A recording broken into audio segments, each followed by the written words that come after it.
Welcome back to Counterculture. He's St. Andrew. And I am Pastor Mark. Pastor Mark. The Honorable Dr. Pastor Venerable. Mark. Am I venerable? Am I venerable?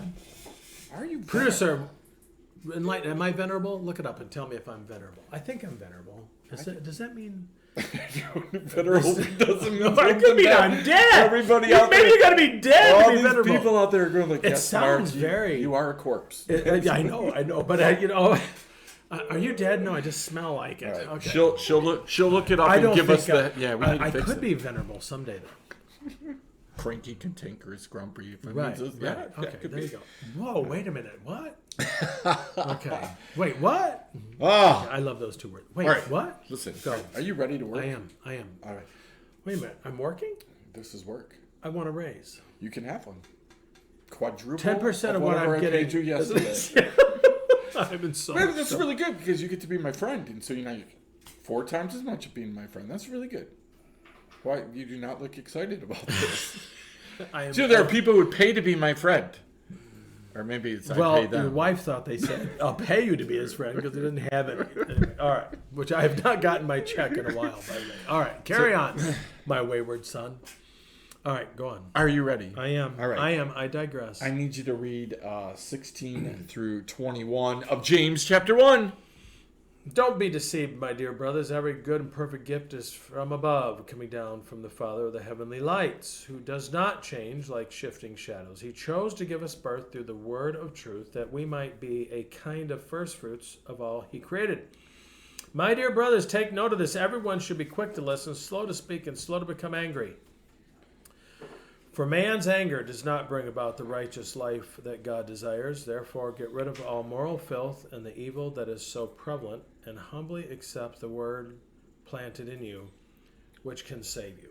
Beautiful. So we focus on the first part of this because it's nicer, right? Hey, listen, It's nicer. every good gift comes from up above, right? Father of lights. It's a great thing. God looks down at us and says, "Andy, I know exactly what you need and how you need it, when you need it, where you need it."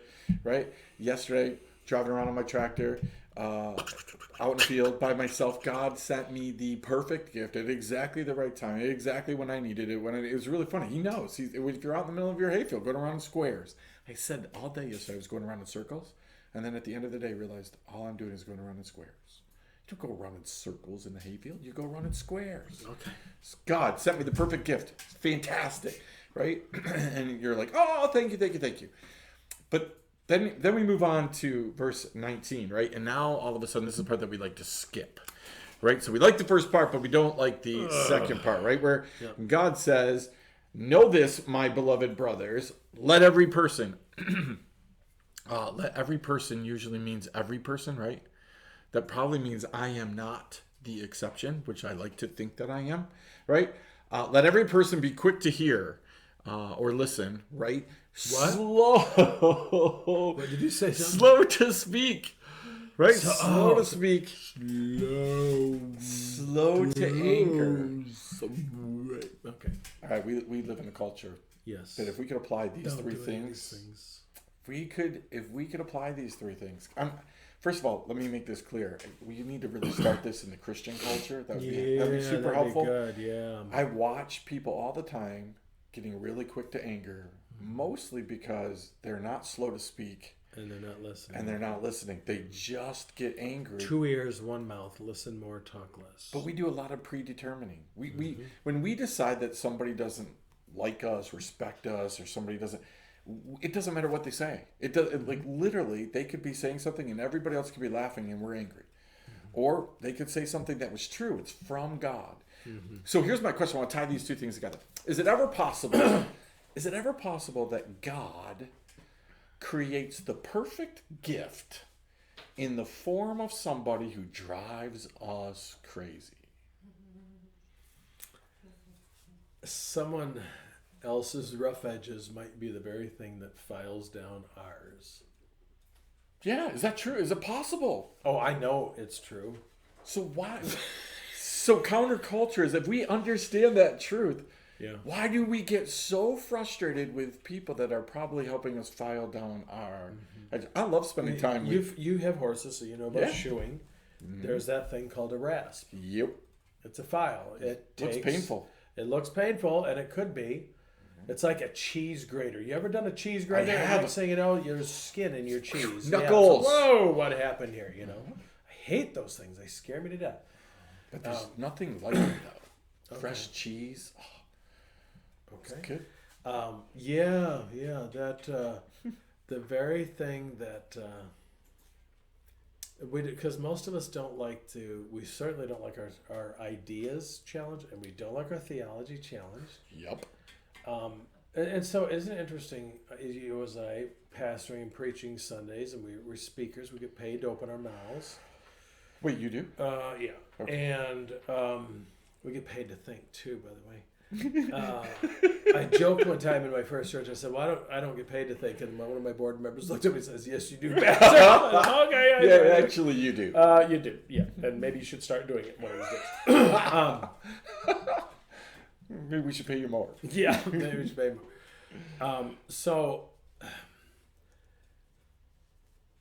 how many times do we we think we know what someone's going to say, or we're ready on our side. We got to go talk to someone. I got to talk to anybody. I'm going to talk to him. I'm going to say this. He's going to say this, and then he comes, and you don't know the script. Nope, I don't. And then you don't stick to it, and then it really makes me mad because you don't know the script. And then I've got it all planned. I should write it out so you know what your part is, so then I can be, justified. Is it funny that we love for other people to hear our feelings, Yes.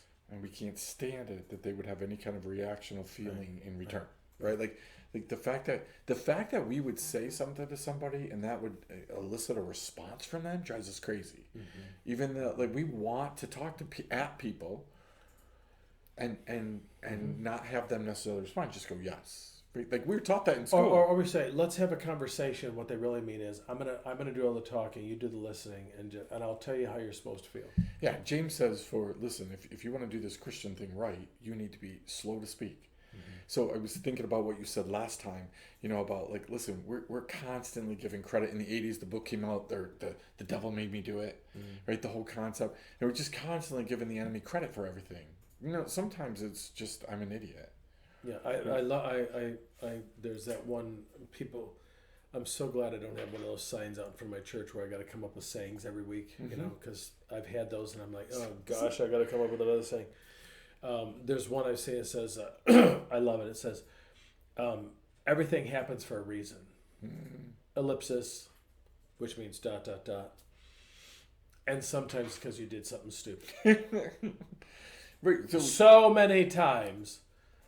But I think that happens for a reason. I love saying that, but yeah, sometimes because we do something stupid. What? No, I don't do anything. Yeah, you do. We all do. But don't you think sometimes, when we look and tie this into the perfect gift of God, right? Counterculture has us thinking hey, wait a second. Maybe this trial is the perfect gift. Gifting isn't just that God just sends us things. Sometimes God allows things to happen, right? And it turns out to be. Right. How many times do we run into people who said I don't want to go through it again, but I'd never not do it. I love what. Sometimes God looks at us and says, "You're just viewing this wrong. You're viewing this as an obstacle. You're viewing this as some kind of adversary." But sometimes God's saying, "This person's going to help you think. Yeah. They're going to challenge your thinking. They're going to challenge you." We do not want struggle. We do not want struggle. Yep. And how many parents do that? Oh, they don't want their kid to struggle. Yeah. I remember when I was working at our denomination's headquarters, one of my coworkers was telling me about his kids were out on the ATV, and they got hung up on a berm. You know how that goes. The front wheels lose contact, the back wheel. And he's standing there watching them. And his wife says, "Why don't you go out and help them?" He goes, "No, let's just see what they do." And it was an amazing thing. They started rocking it and putting their weight. And pretty soon, he goes, "Let's see what they learned how to do it." They learned how to do it. See, I think that's so amazing, right? Sometimes I get so frustrated when somebody knows how to do something. They're standing there doing that, and you know that they could just offer to do it and get it done, but they're standing there and they're watching you, right? I do that lots of times conversationally.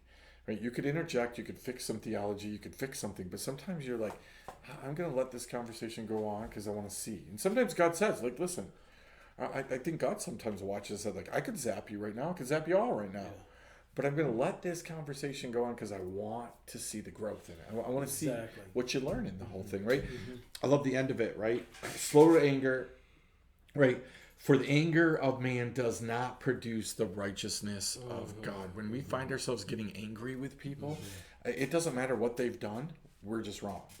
We're wrong because we're not being the righteousness of God. We don't like that. We like to blame people. Right. When I'm listening to the politics and I'm listening to things going on and I'm listening to all this stuff and getting angry, that's not on them. I'm allowing myself to get angry, right? Exactly. And then anger is a not secondary, slow to speak. Right. Anger is a secondary emotion. Yeah. And I always people say, "What do you mean by that?" Anger is you just don't get angry. Right. Something triggers it. So it's usually, as Dan Croy says, it's either fear, hurt, or frustration. And frustration is the word we use when we don't know what else to use. So if I see someone angry, if I'm working with, I kind of figuratively look behind them. Okay, what's behind this that they're so angry? They're yelling ouch. Is what they're doing. Well, you talked about that last time. You talked about the fact that, hey, I can have shoulder pain and it's because my cowboy walking hips. Right. But I've been that way in meetings before, right? You start off the meeting with something, controversial, cantankerous, and you feel like somebody's disrespected you, during the whole thing. And by the end of the meeting, the little saintly lady who's bringing up something you're going off on, because you've been frustrated the whole time, right? Somebody disrespected me here, so now anybody who talks is going to disrespect me. Right. I'm not going to listen, right? And you think, I got angry here, and it carried through to everything I'm doing.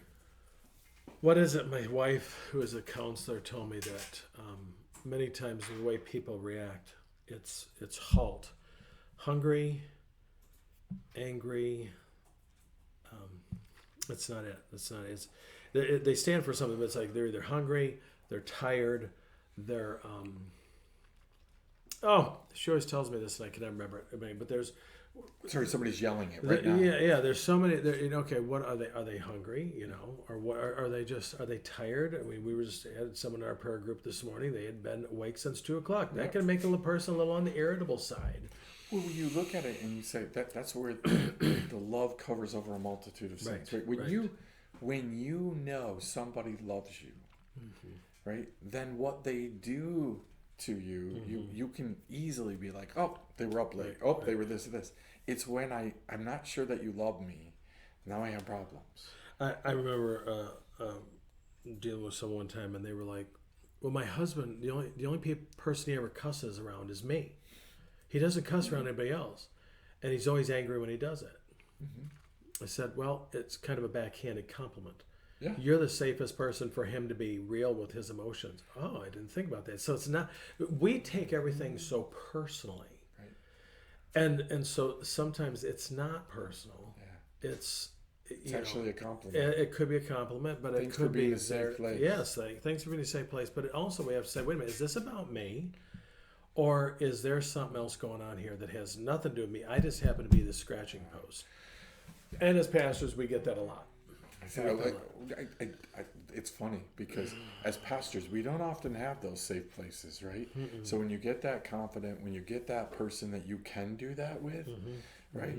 It's like you're unloading a whole lot of stuff on that person, and they're having to be like, oh, I'm drowning, right? Like, but they were so mean. Well, wait a minute. Maybe they weren't mean to me. Maybe they just needed to get it out, and you happen to be the safest person. Yeah, I love that. I love the fact that sometimes it's a compliment, right? And we just need to change our thinking. We need to think counterculture. I love it. All right, listen, we're going to end it there because if we keep going, it's going to get more convictional, and then I'm going to start crying, and it's going to be tough. So, read James chapter 1. Lots of great things about how to be countercultural. Probably one of the best books in the Bible about how to be countercultural, even though the whole Bible is countercultural, right? James just says the things that we're all thinking. That's right. He just says them. Hey, we will see you next time. Counterculture. Grace and peace.